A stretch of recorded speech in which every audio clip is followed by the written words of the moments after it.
At my engagement party, my name tag said Placeholder Wife.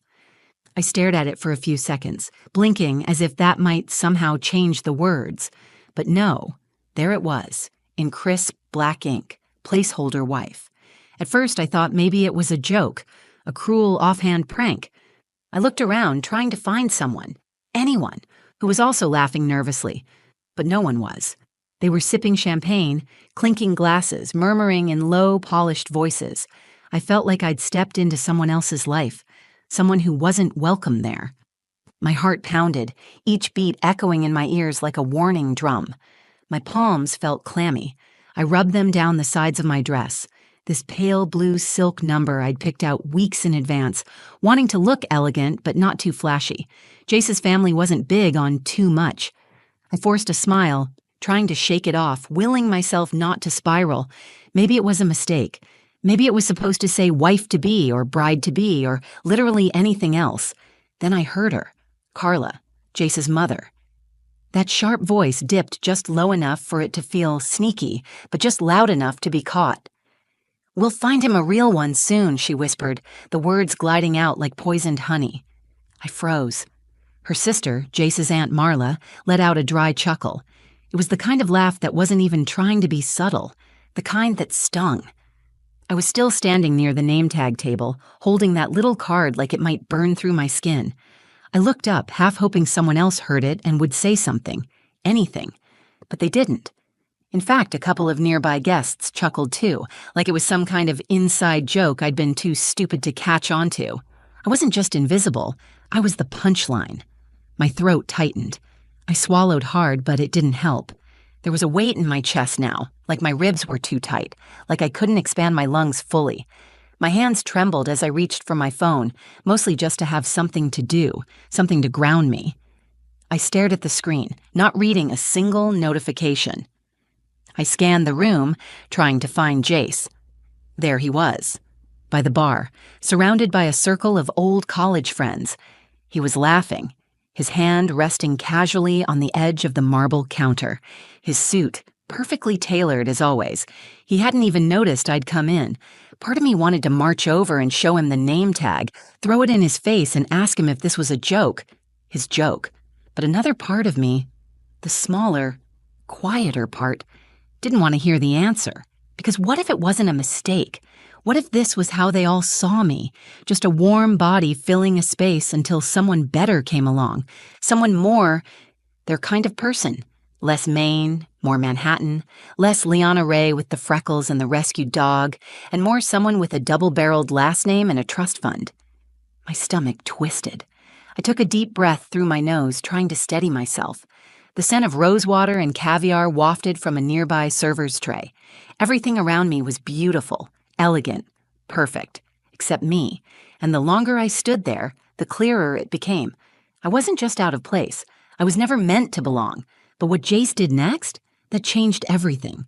To understand why that moment at the engagement party hit me so hard, you'd have to understand how I even got there in the first place.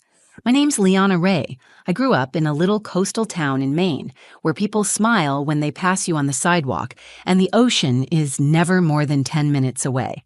My family's not wealthy or fancy, but we're close. My mom runs a bakery on Main Street that smells like vanilla and cinnamon year-round. My dad's a retired firefighter who still volunteers during storms.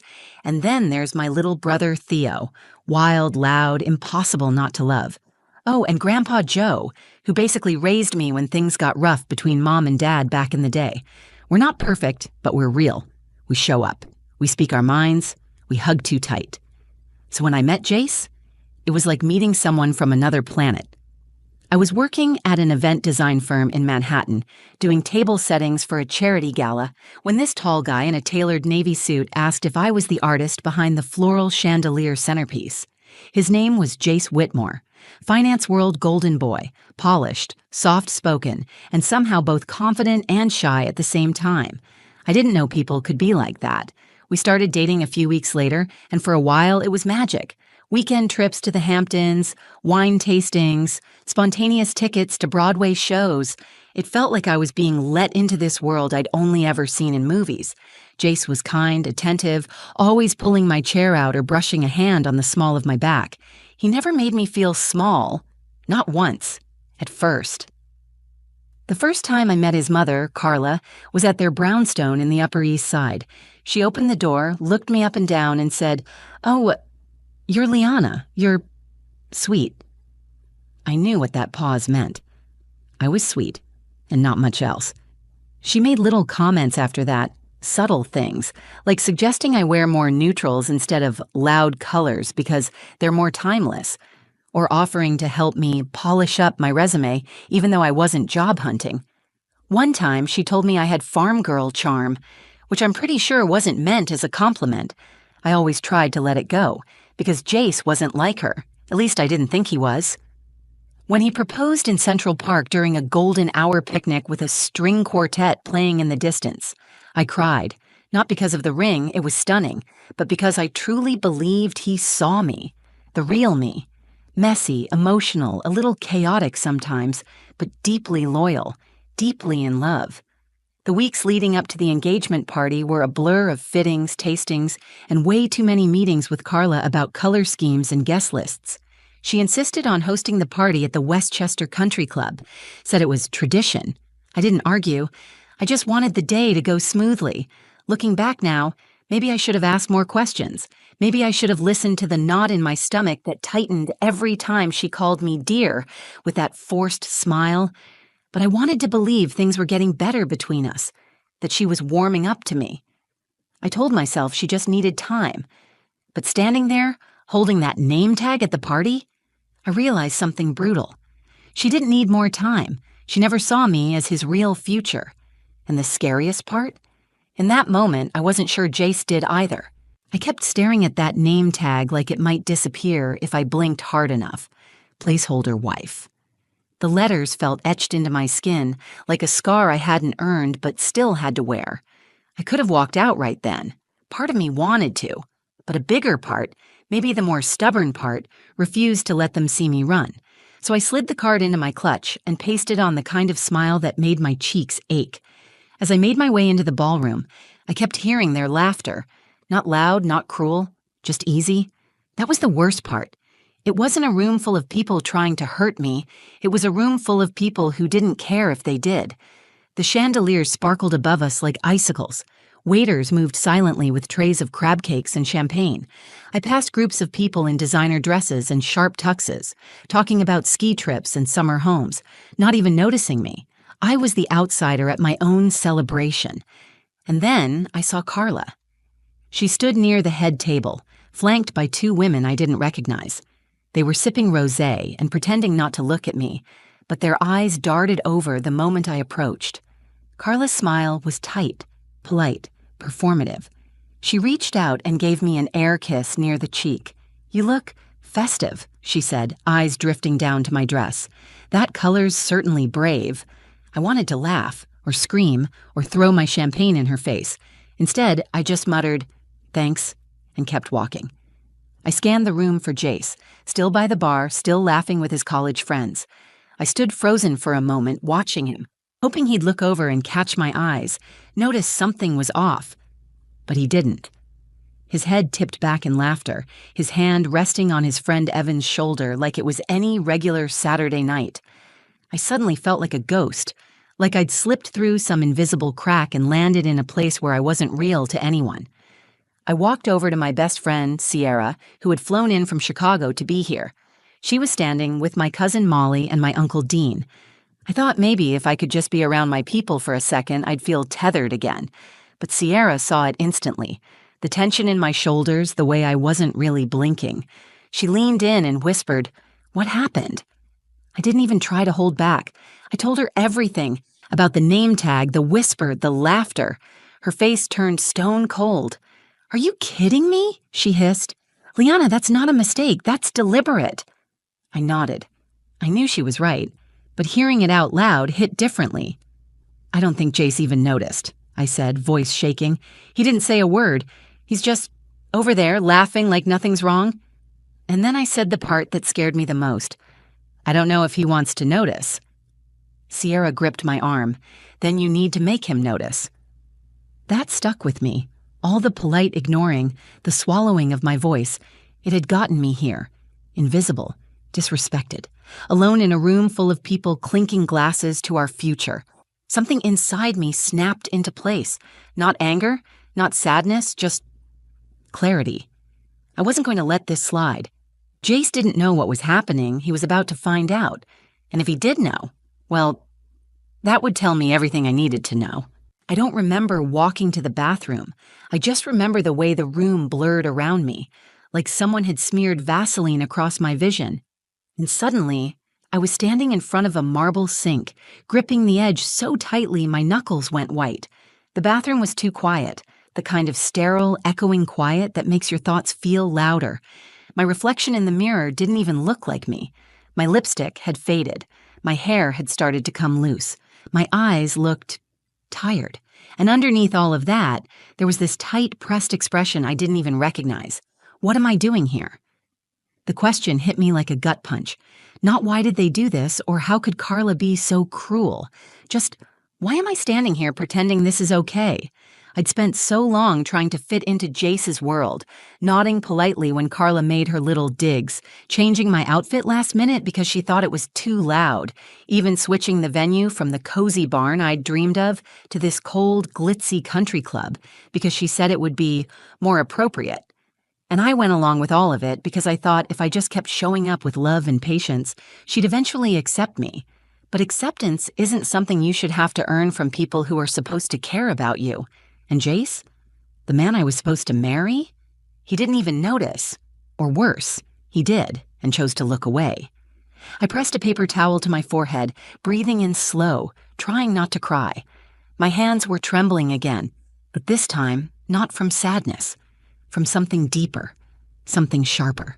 Resolve. I wasn't going to let this party write the story of who I was. If they wanted to make me feel small, I would stand taller. If they wanted to treat me like I didn't matter, I'd remind them that I do.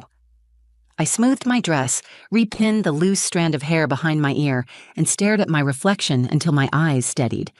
I wasn't walking back into that room as the girl who swallowed her words. I was walking back as someone who knew her worth, even if no one else in that ballroom did.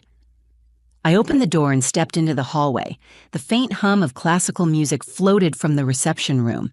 I could hear laughter again, clinking glasses, the rise and fall of conversations I wasn't invited into. I didn't care anymore.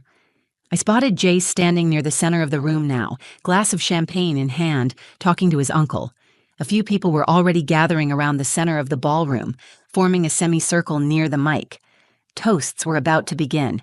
He caught my eye. For the first time that night, our eyes actually met, and for a brief second, I saw something flicker across his face. Confusion? Guilt? Maybe even fear. Good. Let him feel something. Let him notice. I walked toward him slowly, deliberately, feeling every step like I was grounding myself back into my own body. I could feel Sierra watching me from the side, her eyes saying, "You've got this." The mic was passed to Carla first, of course. She gave a short, syrupy toast full of passive compliments and polished venom. People laughed, nodded, smiled politely. Then Jay stepped forward. He cleared his throat and lifted his glass. My heart thudded in my chest like a war drum. This was it. Whatever he said next would either redeem him or reveal him. Jace lifted his glass slowly, the light from the chandeliers catching the rim like it was made of gold. His voice, always so calm and collected, had just the faintest shake to it now, enough for me to wonder. Did he know? "Thank you all for being here tonight," he began. "It means the world to have the people we love under one roof, celebrating something as important as this next step in our lives. Our lives." I stood near the back of the group, just slightly to his right, close enough to hear every breath, but far enough to feel separate, alone. I could feel my pulse in my ears, my fingertips, even in the soles of my feet. I didn't blink, didn't move, just waited. Jace continued, his gaze sweeping across the room, pausing only briefly on faces. Not mine, not yet. I want to say something a little off script, A few polite chuckles. Carla stiffened slightly beside him, her wine glass poised mid-air. There's been a lot of talk, some quiet, some not so quiet, about Liana. There it was. My breath caught. Every muscle in my body tensed, waiting for the next words like a cliff waiting to crumble. She's different from the women some of you probably pictured me ending up with, he said. She didn't come from some legacy family. She didn't grow up going to ski lodges in Vermont or debutante balls. She didn't know what the hell foie gras was until last year. A few scattered laughs rippled through the crowd, but Jace's tone shifted. And that's exactly why I love her. Silence. He looked right at me now, finally, and his voice softened, almost like he forgot anyone else was in the room. Liana sees people. She listens, really listens. She makes banana pancakes at 2 a.m. when I can't sleep. She hums when she's anxious and cries at commercials.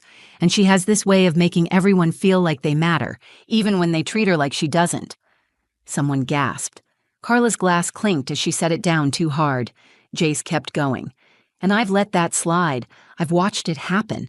I've let people say things, laugh at things, even label her things she never deserved. And I didn't speak up. He paused. The kind of pause that fills a room like a thundercloud. Until now. He raised his glass higher. To Liana Ray, not a placeholder, not a stand-in, not someone I'm settling for, but the only real one in this room. For a heartbeat, no one moved. Then I heard it. Sierra's quiet gasp, the choked sob from my cousin Molly, and even a slow clap from my Uncle Dean, who never claps for anything.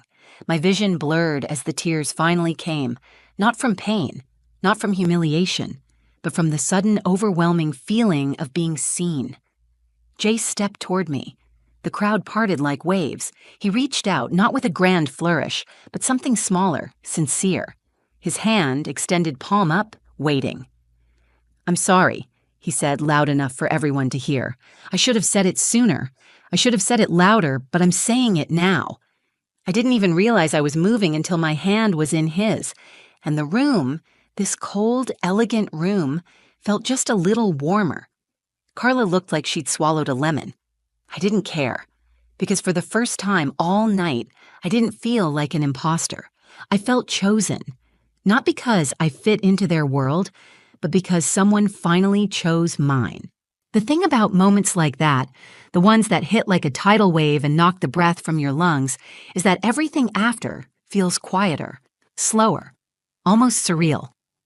The rest of the night moved around me, but I wasn't caught in it anymore. I wasn't shrinking in corners or analyzing every glance from across the room. I was just there, present, real. After the toasts, people came up to me, people who had barely acknowledged me before. They shook my hand, complimented my strength, my grace, my dress. Suddenly, everything was lovely. Some of them looked embarrassed, unsure of where they stood now that the tide had turned. I didn't blame them. They'd just witnessed a shift, a realignment of truth. But the one person who didn't approach me was Carla. She stayed across the room, lips tight, expression unreadable. For a split second, our eyes met, and I saw it. Not warmth, not regret, just recognition. She knew, finally, that I wasn't someone she could push around with a sugar-coated insult and a fake smile. That was enough for me.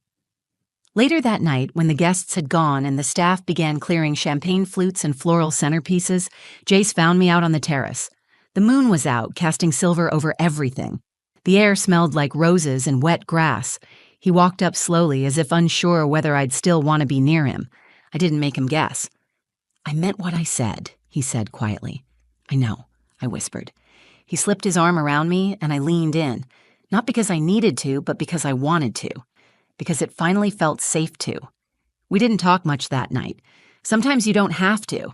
Sometimes the apology is in the stillness, the way someone chooses to stay, to listen, to hold on tighter. The next morning, I pulled the name tag out of my clutch, Placeholder Wife. I held it between my fingers for a long time. Part of me wanted to burn it, rip it up, throw it in the trash, but I didn't. I kept it, not as a reminder of humiliation, but as a symbol of what I walked through and walked out of. Because here's the truth. Sometimes people will try to reduce you to a label, a role, a version of you that makes them feel more comfortable. But you are not their label. You are not their comfort zone. You are your own story. And the people who matter, they'll learn to read it. Jace and I had a long talk after the party, a real talk. No filters, no pleasantries, no pretending. I told him what I felt, what I feared, and what I would no longer tolerate. He didn't get defensive. He listened. He apologized again, not just with words, but with understanding. And he promised that moving forward, our relationship would be led by us, not controlled by anyone else's expectations. Things with Carla are still complicated, but I've stopped waiting for her approval. I don't need it. I never did. What I needed was respect. And now, finally, I have that from Jace, and more importantly, from myself. So if you've ever felt like the background character in your own story, if you've ever been called too much or not enough, or made to feel like a stand-in for someone better, remember this. You don't have to fight for a seat at the wrong table. You build your own, and you sit at it proudly. Because you were never a placeholder. You were the real one all along. If this story meant something to you, if you've ever felt overlooked, underestimated, or like you were living in someone else's shadow, just know you're not alone. Your story matters. You matter. And if you made it all the way to the end, thank you. Seriously. Sharing this wasn't easy, but if it made even one person feel seen or understood, then it was worth it. If this hit home for you, please give it a like. It really helps more people find these kinds of stories. Share it with someone who might need to hear it. And don't forget to subscribe to the channel for more real stories, raw moments, and honest conversations like this one. And hey, drop a comment below. I'd love to hear your story too. Until next time, take up space, stand tall, and never forget, you're the real one.